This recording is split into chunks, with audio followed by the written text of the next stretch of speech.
మాజీ క్రికెటర్ అజహరుద్దీన్ దేశానికి పేరు ప్రఖ్యాతులు తెచ్చిన గొప్ప క్రీడాకారుడని డిప్యూటీ సీఎం బట్టి విక్రమార్క అన్నారు. ఆయనను మంత్రివర్గంలోకి తీసుకోకుండా బీజేపీ కుట్రలు చేస్తోందని విమర్శించారు. మైనారిటీ నాయకులకు అవకాశాలు ఇవ్వడంలో బీజేపీ వెనుకంజ వేస్తోందని వ్యాఖ్యానించారు. అజహరుద్దీన్ బీహార్ ఎన్నికల్లోనే కాదు తెలంగాణలో కూడా ప్రజాదరణ పొందిన నేత అని పేర్కొన్నారు. బీఆర్ఎస్ పార్టీకి నష్టం కలిగించాలనే ఉద్దేశంతోనే ఈ కుట్రలు జరుగుతున్నాయని ఆరోపించారు. మైనారిటీ వర్గాల సమగ్రాభివృద్ధికి కట్టుబడి ఉన్నామని స్పష్టం చేశారు.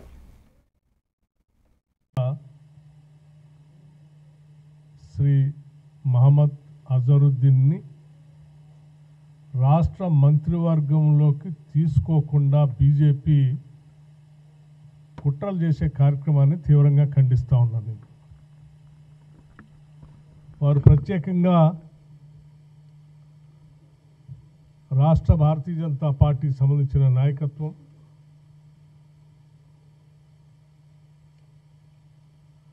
Chief electoral officer Telangana state హైదరాబాద్కి ప్రత్యేకంగా ఒక లేఖ రాసి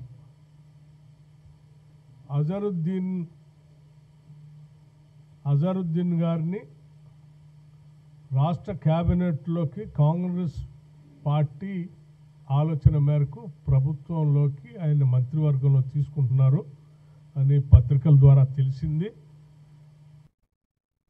విజయవాడలో